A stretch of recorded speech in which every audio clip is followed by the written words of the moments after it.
बेशक दुनिया की इज्जत माल से है और आखिरत का इज्जत अमाल से है। कभी ना करना खुद पे गुरूर, बस ये याद रखना अल्लाह ने हमेशा मिट्टी को मिट्टी में ही मिलाया है। अस्सलाम वालेकुम नाजरीन, कैसे हैं आप लोग? उम्मीद है खैरियत से होंगे। आज मैं बहुत खूबसूरत वाक़या लेकर आई हूँ। वाक़या हज़रत दाऊद अलैहिस्सलाम और एक शेर का है।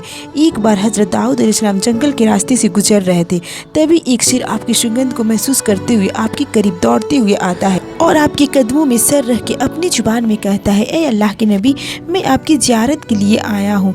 हज़रत दाऊद अलैहिस्सलाम शेर के सर पे हाथ रखा और दुआ फरमाई। फिर वो शेर कहने लगा, ए अल्लाह के नबी, अगर आपकी इजाज़त हो तो मैं एक सवाल पूछूं?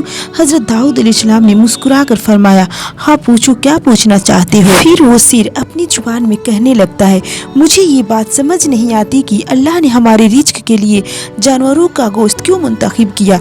हम शिकार करते हैं और जानवरों को कच्चा खाते हैं, इसमें कुदरत का कौन सा राज है? फिर जैसे ही शेर ये सवाल पूछता है तो हज़रत दाऊद अलैहिस्सलाम ने फरमाने लगते हैं, ऐ शेर देख, अल्लाह ने इस पूरी कायनात से जोड़े रखा और ज़मीन को मखलूक़ात के लिए राह हमवार करने में मातहत किया। देखो, अगर इस जंगल में सांप न होती तो हवा में इतनी बीमारियां पैदा हो जाती कि जानदार का रहना महाल हो जाता, और सूरज की गर्मी न होती तो ज़मीन पर सर्दी की वजह से मखलूक़ात का रहना मुश्किल हो जाता, और बारिश का बरसना मुख्तलिफ जगहों पर दरख्त और सब्ज़ा उगना मुमकिन न होता। वैसे ही अगर जंगल में जंगली जानवर न होते तो सब्ज पत्ते खाने वाले मखलूक़ात इतनी तेज़ी से अपनी नस्ल को बढ़ाती कि ज़मीन के सारे पत्ते खा जाती और इस जंगल में कोई भी सब्ज पत्ते बाकी न रहता। अल्लाह ने तुम्हारे रिज़्क़ को जानवर का गोश्त इसलिए रखा कि रिज़्क़ के हासिल करने के साथ साथ इस कुदरत की हिफाजत भी करते रहना। लेकिन याद रखना, रिज़्क़ उतना ही खाना जितना तुम्हारी ज़रूरत हो।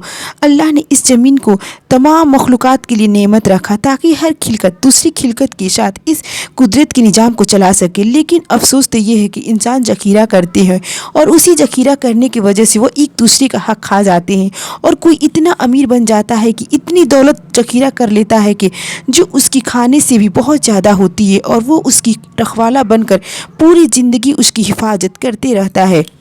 और अफसोस कि कोई इतना गरीब हो जाता है कि 2 वक्त की रोटी के लिए मारा मारा फिरता है। अगर ये वाक़या आपको अच्छा लगे तो और भी लोगों को शेयर करें ताकि वो लोग भी इस वाक़ये को सुने, समझे और गौर व फिक्र करें।